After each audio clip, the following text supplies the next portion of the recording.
Tuhan sembah niring ulun kapurba risang murbe ngeret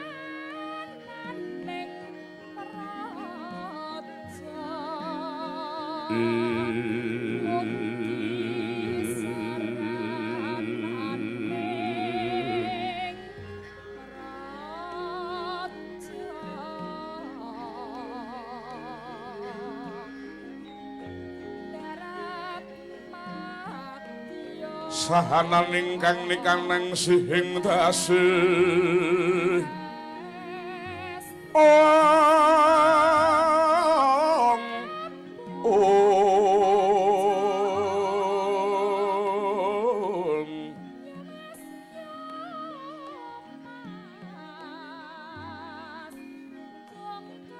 mawe buka sawegung mangsiring telahan Tuhan kanang memujweng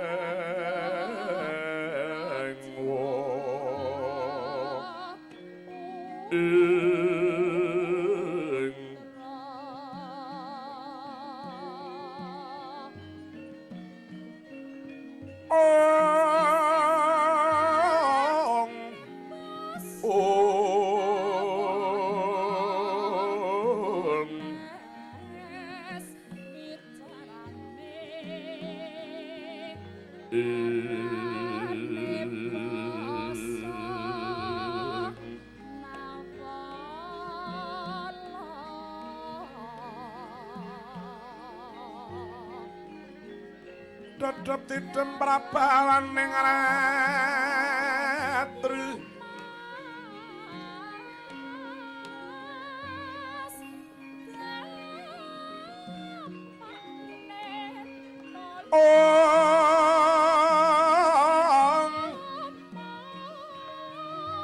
sasadara wis manjar kawuryan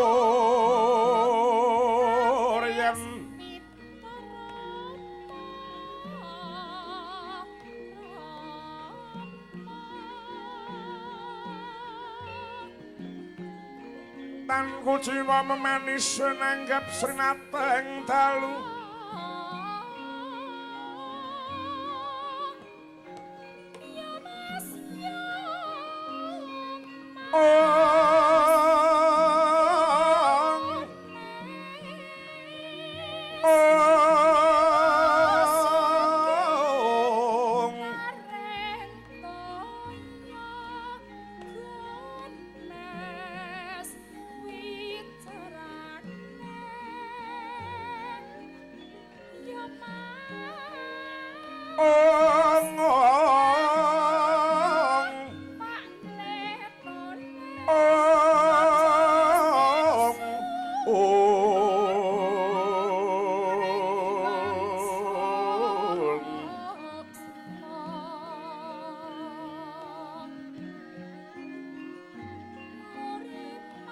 leng-leng rami maning kang sasangka gunanyara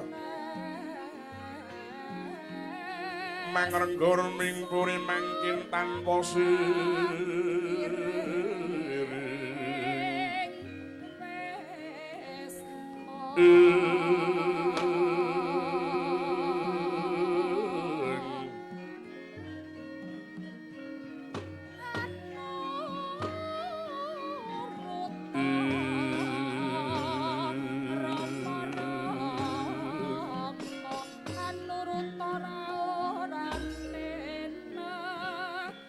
kang kadisudama Gusti sasangka kasungan surya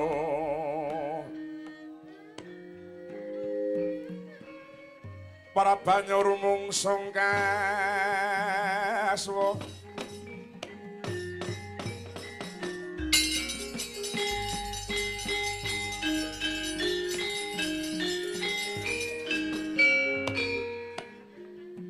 suwuh Ardhata Pitana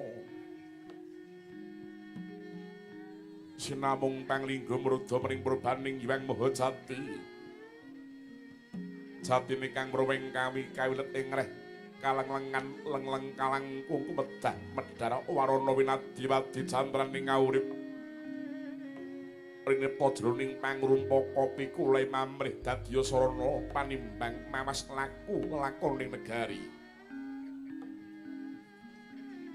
Negari Bundita kanedheng ginupita manggih ora kaya gumlaring negari Hastinapura. Ya sinebating gajah uya ugi winastan keliman benawi. Yakti negari Ngastina dadya tuk sumber cantraning jagat mubah musik ing bawana labet nedheng taman Kalabendu. Saksuruti Prabu Pandhu Dewanata rengkaning praja saya Andadra nadyan Tunggadarah Ngastina. Awit beda pernai, beda pangidepe sarta kinacek kamulyane padha daredah riwut ambyak awur-awur satemah kathah kawula kang dadi banten bangke blasah yayah pating binabat.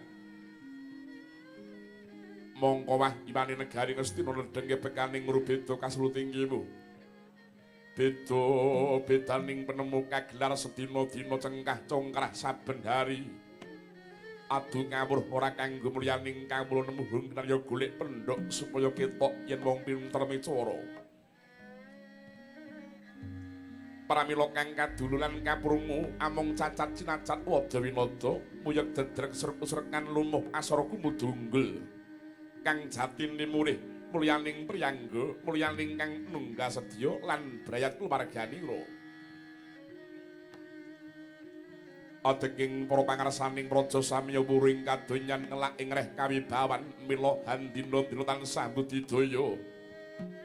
Biswa ngeruk bondo negara numpuk brana nyimpen arta.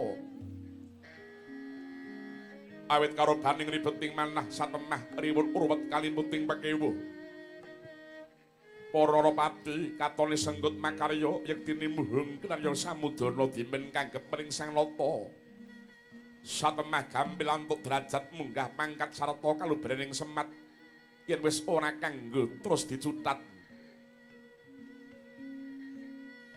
Pramila tansah pandeng pinandeng metani alaning liyan beber pakartining rowang kang luput ing pangajab bisuwan untuk kapitayaning Senarmati. Marama para kamula Ngastina samya nandhang kasangsaya larang sandhang larang boga miwah arta kuncatan daya. Keluarga alit sami pepes pupus datan darepe pengarep-arep kinarya nggaring-garing penggalih. Sami nengenakening ngreh kesukan ngabotowan keplek kecek ceki paidadu tuk gaple. Madat madon wis dadi budayaning bangsa Ngastina. Colong jupuk ngampak ngecu ngarampok ing mancirina ora nganggo wigih ringa-ringa. Ateking hukum miwah adili negari Ngastina persasat nam-naman dumpo murak-marik numbuk bentus krana sing lara saking angger lajering bebener sing bener ginawi luput kang luput denanggep bener maramaka ngas ing kanistanira labet karo baning lagu cidra lalamisan miwah ngamandaka la sinten ingkang minangka gegunungane negari Ngastina wenang kinucapna dasa mananu Dudul Prabu Drayudana ya Sang Prabu Kurawati. Joko Pitana Jaya Pitana Tripamangsa Gendari Suta ya Sang Prabu Gandharya.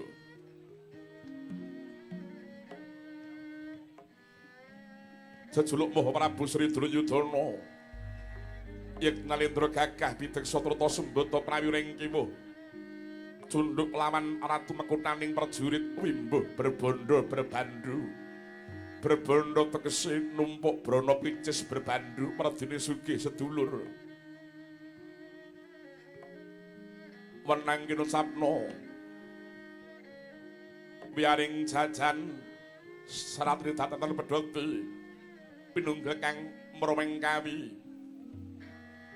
ya sing sanata ing rika langgan manggih ing ngadhep dening Warangkanata Ngastina ingkang kekasih patih Harya Sengkuni Triganta Pati Siwela Putra ya senebat Sang Maha Julik. Dasar pinten momong para Kurawa lah menika pasibane pendhita saking pertapaning Sukalima. Peparape Dahyang Drona ya Resi Kumbayana Baratmadya Putra ya Bambang Gumbiyana. Aja dikira pendhita marakacancang gendhong umos panandene Brahmur langkung menang sinebat sang nimpuna ya sang Maharata. Ing rikalengan mangke sanata nampi rawuh nyonal pendhita saking pertapaning Takondo peparape sang Resi Bisma ya Raden Dewabrata. Sasamunipun satata lenggah nyemeng luwijining sabda pangandika Prabu Kurwati rereh-ririh ing arah prana.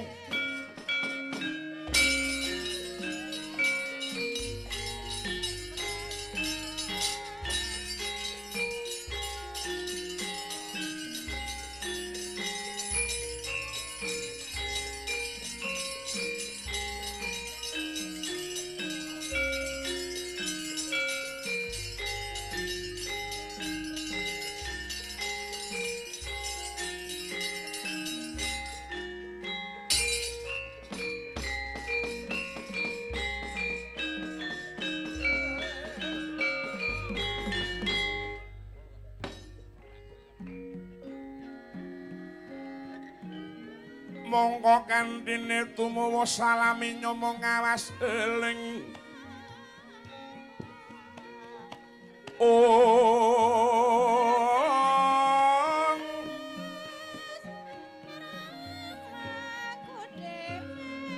eling lukitaning alam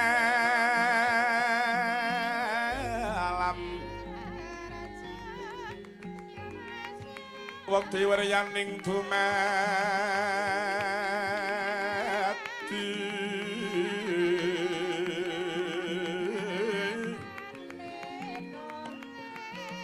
supadine ring sangsaya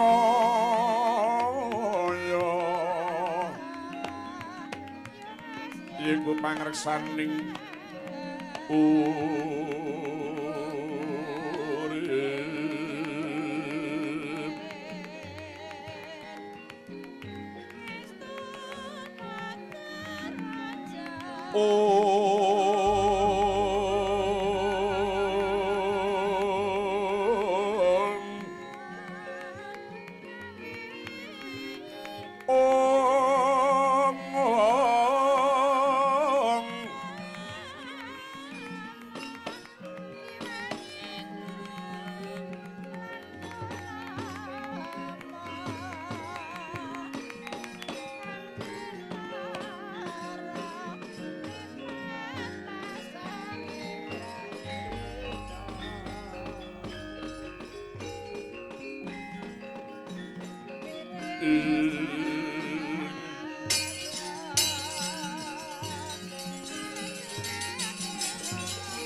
Tuan sembah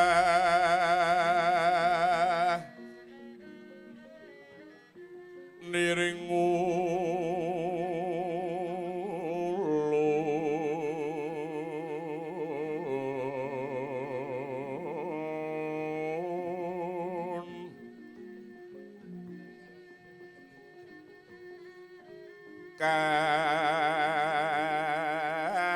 kapurba resang murbeng ret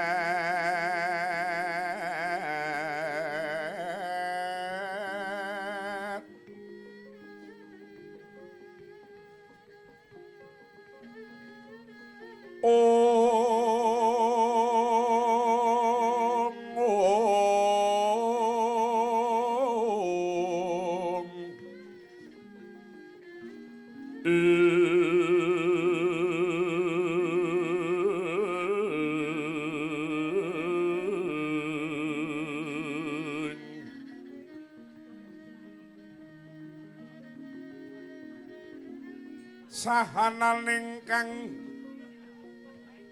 nikanang sing dase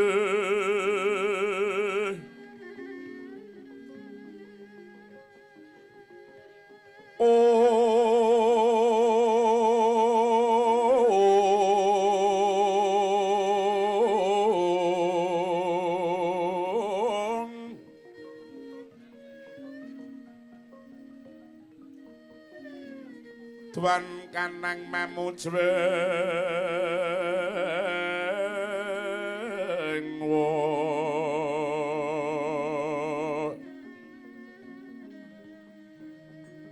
manggu manugrah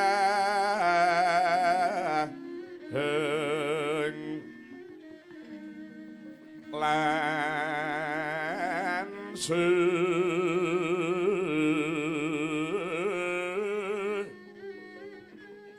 Wasogata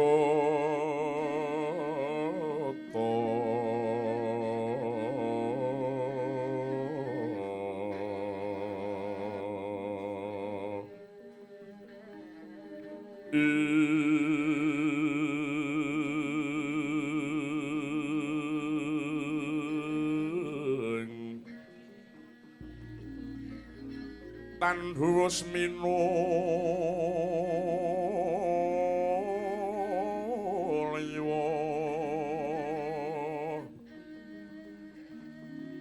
mangguh manugrahing lan sira sagata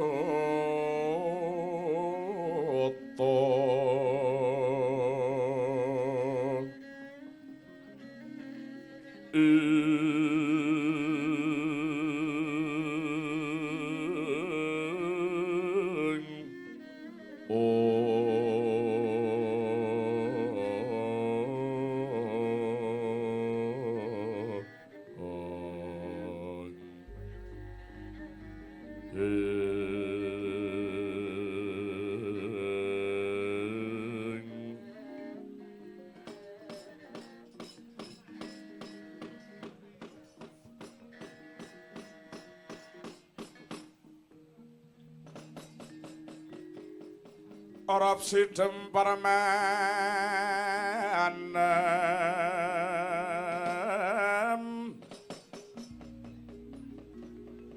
panono sabawani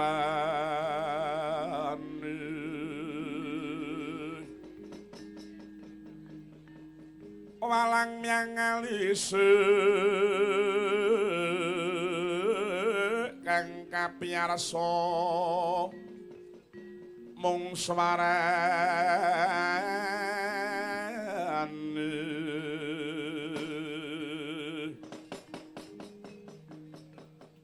abdi kriya gandeng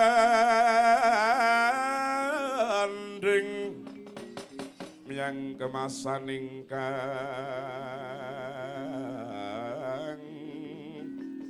samiya nambut karati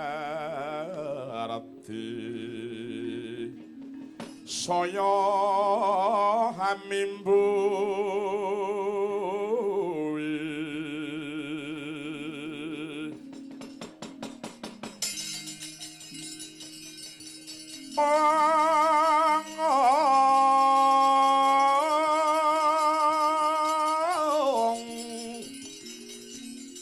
asri senen jroning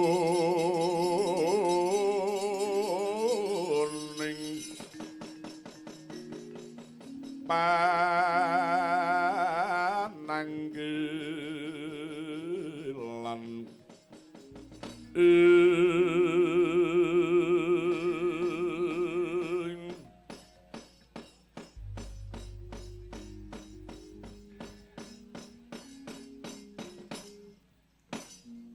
ya jagat dewa Bathara wayah Bathara jagat ya jagat dewaku manggita Kanjeng Hyang Penembaning Ngetakandha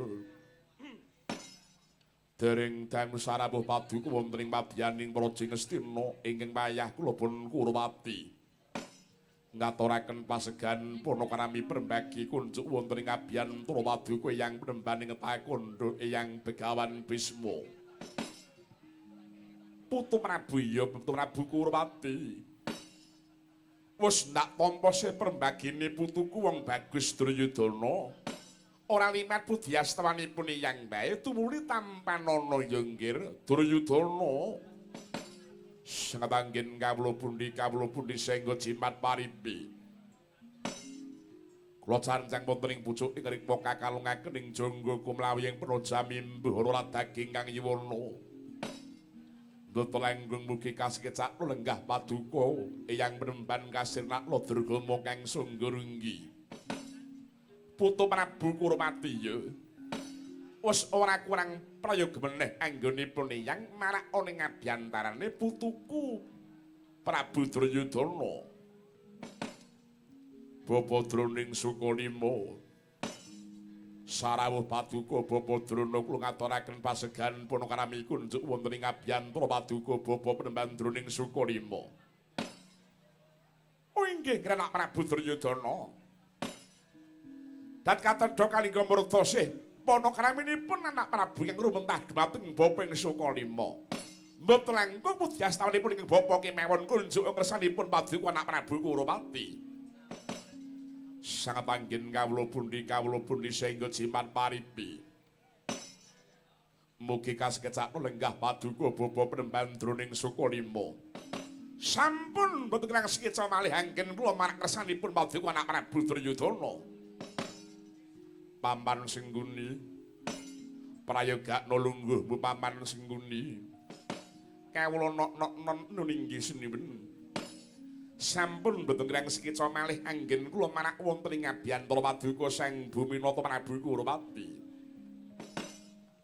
Eyang sasamunipun satata lenggah sadèrèngipun sasamunipun kang wayah ngaturaken panuwun ingkang tanpa pamisih kerawan paduka Eyang Penemban Ketakandha.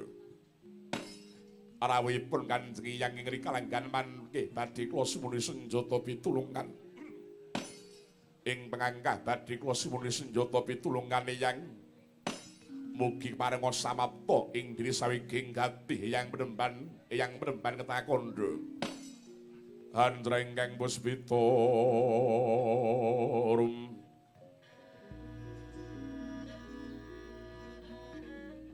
kasiliring samirana mri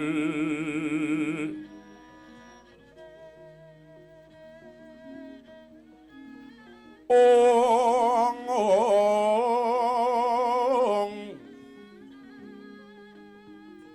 sakar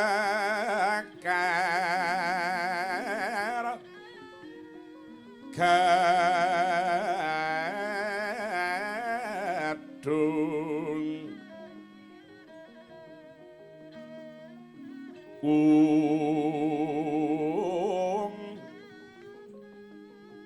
ngas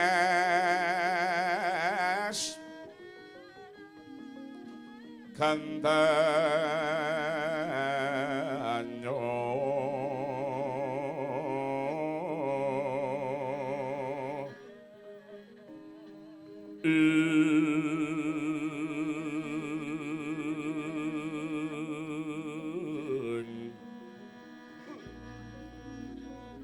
maweh araras arnaning driya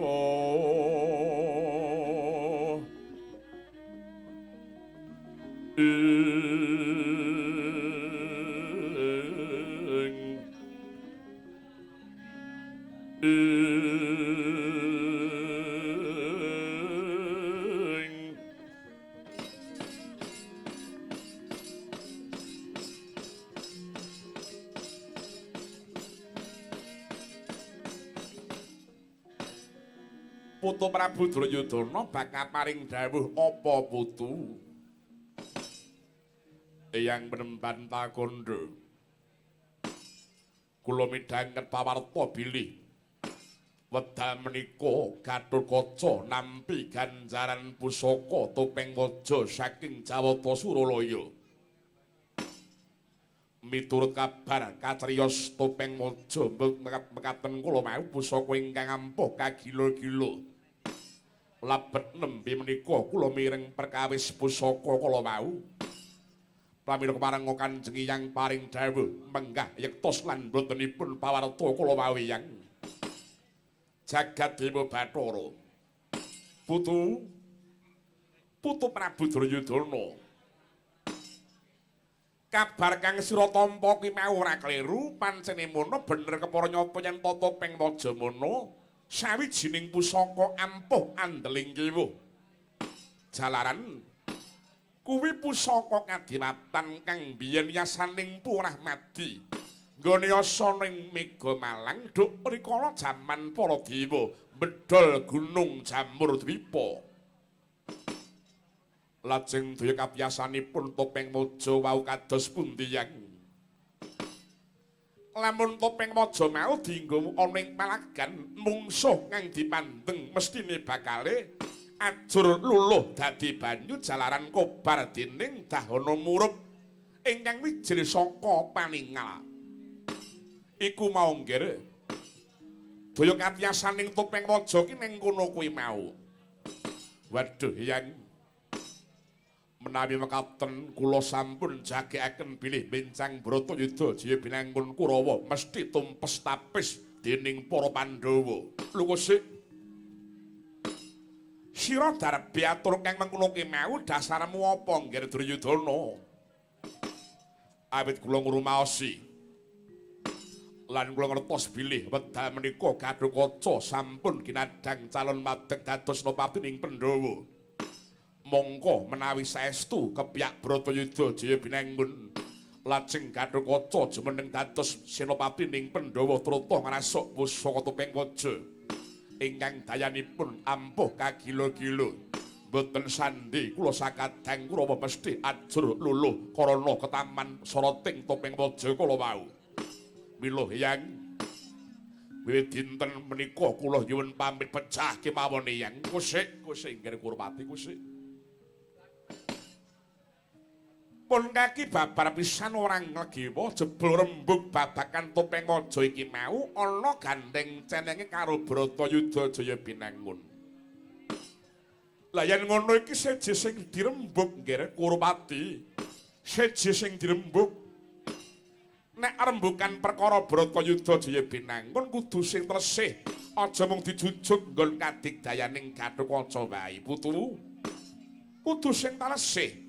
Putu Prabu kuwi mau kudu ngerti dhisik apa-apa tegese Bratayuda kuwi mau nggih. Kurwati, Bratayuda kuwi mau apa? Bratayuda menika perang. Lho, lah iya. Nanging kuwi perange apa? Menika perang paten pinaten. Lho, lah iya. Perange paten pinaten nanging Bratayuda kuwi perange sapa? Perangipun Pandhawa lan Kurawa. Nek ora mateni ya dipateni menika Bratayuda. Oh, yen ngono kowe ora ngerti tegese Bratayuda kowe Kurwati. Yen kowe ora ngerti luwung kandha wae, nggih, dos pundi? Lho, lah ya ngono wae to. Bratayuda ki perang suci. Perang kok suci menika kang suci menika menapanipun kusik perang suci mono tegese dudu perang ampyak awur-awur nanging perange pengadilaning Gusti Kang Maha Suci marang titahe ya ning kono mengko bakal dumadining tembung sapa utang kudune nyaur sapa sing nyilih bakal nganggo lan balekake sapa sing nandur bakal ngunduh sing gawe kudu nganggo utang lara nyaur lara utang wirang nyaur wirang. Dene nek utang pati kudu nyaur pati. Kuwi nggih kahanane jroning Bratayuda mula banjur ana unen-unen. Kridhaning ati ora bakal bisa medhah kutaning pasti budidayane menungsa ora bakal bisa ngungkuli kodrating kang kawasa. Mulen Putu Prabu ngrembug babakan Bratayuda luwih dhisik kudu gagapi uripmu dhewe takonana awakmu dhewe. Wis tau duwe utang lara apa ora? Tau gawe wiranging sesama apa ora? Nate mateni marang wong liya apa ora? Lan nate dak sia marang sepadha-padha apa ora? Kuwi sing weruh ku ya mung awakmu dhewe kowe Kurwati. Yen pancen nyatane sira Putu Prabu rumangsa resik penggalihe, Rumangsa ora tau nandura ala marang sapa wae, ora perlu kuwatir. Aja samar atimu. Yen pancen bener-bener Putu Prabu kuwi mau rumangsa ora nate mirangake sedulur, aja was lan kuwatir. Senadyan to Pandhawa gegaman bledhek pisan saupamane. Besok Bratayuda jeneng sira bakale mesti kalis ing bebaya. Semono mau yen pancen bener-bener uripmu ki resik ning nek Putu Prabu kuwi nyatane biyen-biyene nate gawe pepati demen nyiksa marang wong kang tanpa dosa. Karem nglungguhi kang dudu darebekmu ya wis. Senadyan to Pandhawa mau tanpa kadigdayan apa-apa, tetep sira bakale nemahi marang Bilai. Awit adiling kang kawasa ora bisa lincat, ya kuwi kabeh titah bakale padha ngunduh uriping karmane dewi-dewi. Mula babakan Gatotkaca duwe pusaka ampuh kang aran Topeng Waja ki mau aja digawe sebab besok pusaka ampuh ingkang aran Topeng Waja jroning Bratayuda Jibinanggun mau menang kalih Kurawa lan Pandhawa ora gumantung ning Topeng Waja. Nanging gumantung saka karmane dewi-dewi nggih. Kagiat risangga pirang rinangkul kinempit kampit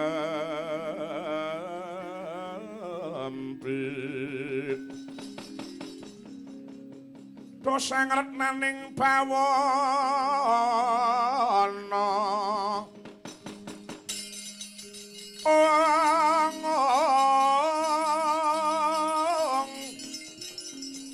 iwa kitu kang walang ati iwa kitu kang nenesing tias iwa kitu kang kudu garing ing Bapa Durna wonten dawuh anak Prabu menawi tumrapipun pemanggih jingandika Bapa Durna kados pundi? Pemanggih bab perkawis menapa? Perkawis Gatotkaca mentas pikantuk ganjaran Topeng Waja menika saking Suralaya. Dos pundi Bapa? Sae kene menika sae. Sing sae niku sinten? Sing sae niku Gatotkaca. Pikantuk ganjaran menika mestinipun sae sanget menika nggih. Rumangsaku kowe iki nek ora mudheng lebab ning sambuk iki apa ngantuk apa piye kowe kuwi? Nek ora ning ngarep ora gelem ning ngarep malah ngantuk. Lah wis piye ta kowe iki nek sarep merkengkang ta kowe kuwi? Ingkang sinuwun ki ndangu perkara Gatotkaca nggone nampa ganjaran Topeng Waja kuwi mau tumraping Kakang Durna piye? Ngono lho karepe iki. Lho, apik di apik. Wong entuk ganjaran saka dewa ki mau mesti banget apike. Kuwi penemunipun Kakang ki mengkono ki mau. Ewadene wong liya padha dahwen panasten patyopen do serik ya sakarepmu. Nang tumraping Durna, Gatotkaca nampa ganjaran Topeng Waja ki mau. Kuwi perkarane dudu perkarane wong Astina. Kuwi perkarane wong Amarta dhewe. Kula ngapa awake dhewe iki dadak legan golek momongan. Golek gawean. Kaya ngono kok dirembuk iki nggo apa? Ora becaji jenenge ngono ki mau. Oh iya, ya muni nganti lambene jedir ngono ya ngono wae. Dados menawi ngaten tumraping Bapa Durna bilih ing kalenggan mangke Gatotkaca menika nampi ganjaran nugra Topeng Waja menika sae. Sae panjenengan derek bingah-bingah menika putu kula. Ketik ora mudeng-mudeng ta cah iki. Wong dinganake kok ora mudengi piye kowe kuwi. Dilulu kok ora ngerti iki piye sampeyan Kakang Durna. Dicuni piye? Kowe kudune ngerti. Nuwun sewu anak Prabu Duryudana. Paduka menika kedahipun engker bilih Pandhawa menika sinten? Lajeng Kurawa menika sinten? Kalih-kalihipun tasih tunggil kulit daging piyambak. Ing menapa ing atasipun tasih sami kadang tuwentang tunggil yang piyambak. Tansah ngajab mrih bilaining mungsuh menika mboten sae menika nggih. Semorante duning dumpa wana dadi alas. Alas dadi wana dokren. Kula suwun kanthi sanget paduka mugi enget paduka engger. Sampun ngantos ketangsulan dening Jangka Bratayuda sanget-sanget nggih. Awit Jangka menika kelampanipun kedah jinangkah kodrat kala mau adelipun inggih kedah wisnatan wiradat. Mila senadyan ta wonten Jangka nek boten dipun jangkah nggih boten badhe kelampan menika nggih. Menika kula menika. Nggih. Matur nuwun. Sami-sami. Paman Sengguni. Kula wonten timbalaning adawuh sinuwun menawi saking pemanggih sampeyan dos pundi. Menawi panjenengan menika nyuwun pemanggih kula menika panjenengan sampun pirsa sinten ta Sengguni menika. Suci-sucining tiyang sak ngastina niku namung Sengguni. Ora ana wong lugu kaya Sengguni, ora ana wong jujur kaya Sengguni niku mboten enten. Saestu menika. Saking pamreginipun sampeyan dos pundi? Upami latu mekaten mumpung dereng mubal mengalat-alat prayogi enggal dipun sirep kemawon mumpung dumados sing Bratayuda menika tasih dangu upami acara tiyang ngrubahaken wit-witan prayogi dipun rempelana pang-pangipun langkung rumiyin. Tegese piye? Tegese anak-anak Pandhawa kedah dipun sirnakaken langkung rumiyin, Gatotkaca, Abimanyu, Antareja, Antasena kedah dipun perjaya ing pamrih supados kendha barisanipun para Pandhawa. Jagadéwa Bathara. Bener aturi Paman Sengguni, aku lha kok pripun mulih ta menika.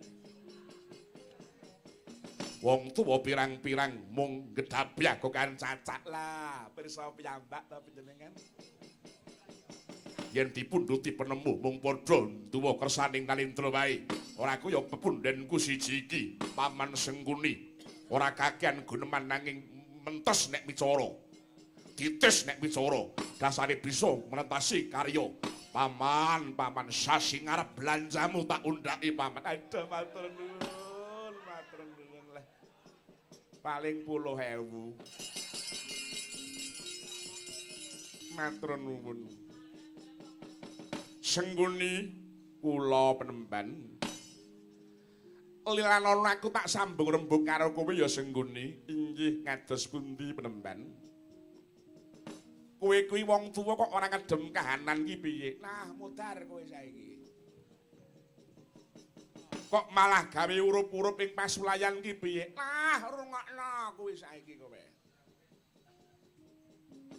Wong wis tuwa kuwi mau, yen bisa kuwi mau kudu kaya parikae, saya tuwa saya ndingkluk, merga saya isi. Aja kok malah grahuyang memanas ati ning anak putu ki aja. Pira bara kowe ki mau minangka pepatih banjur atur beboreh marang rengkaning praja. Kok malah langap-langap ngajapati ning Gatotkaca Abimanyu Irawan gek dosa perkarane bocah-bocah ki apa karo kowe Sengguni. Nah, syukur kowe modar kowe saiki kowe.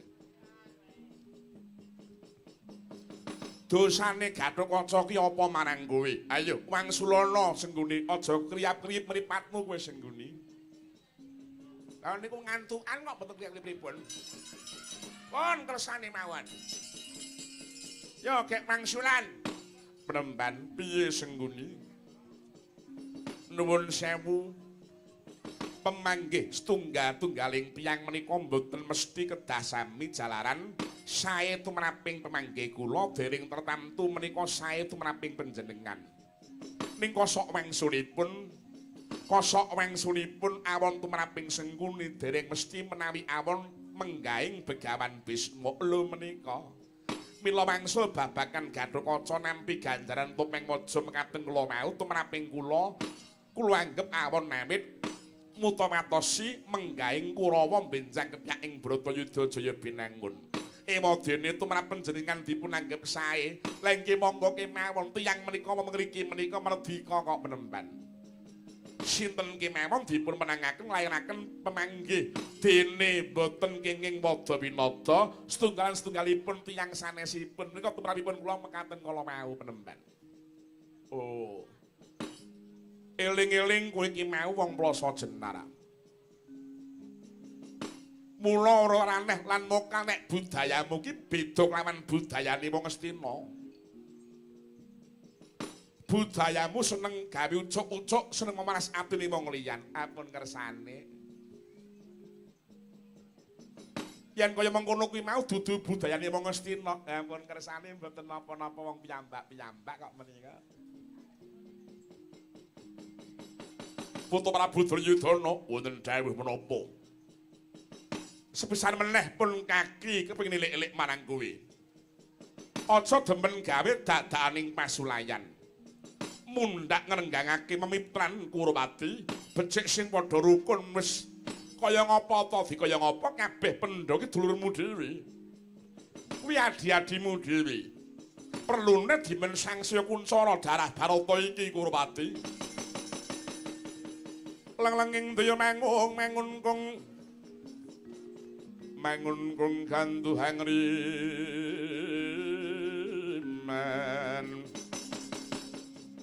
lelena tanpa kanin yen tan tulusa mangkono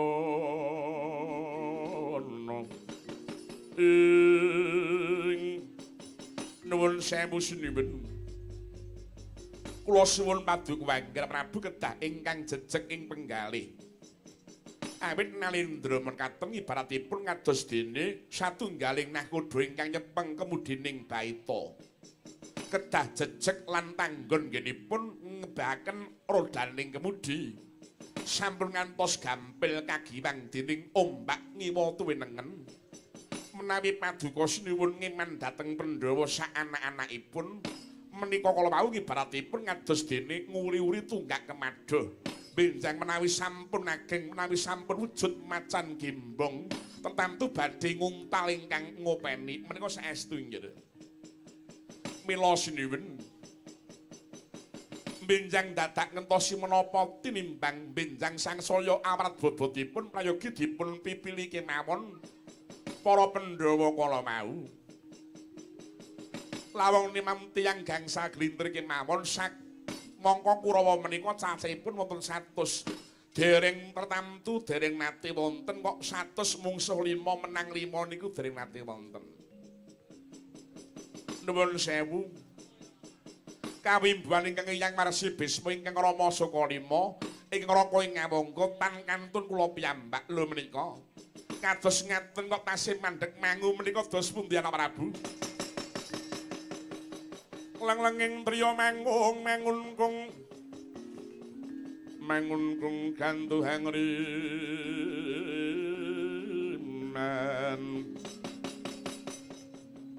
lelena tanpa kanin yen tan tulusa ing kocat marika semono dereng pantala dangu pengendikaning para priyagung ing Astina. Katungka gegering pasiwakan wonten Yaksendra Gung Birawa mingkasti inggil akrep singkang samya sumewa. Permara manguswa nyung ambrengeng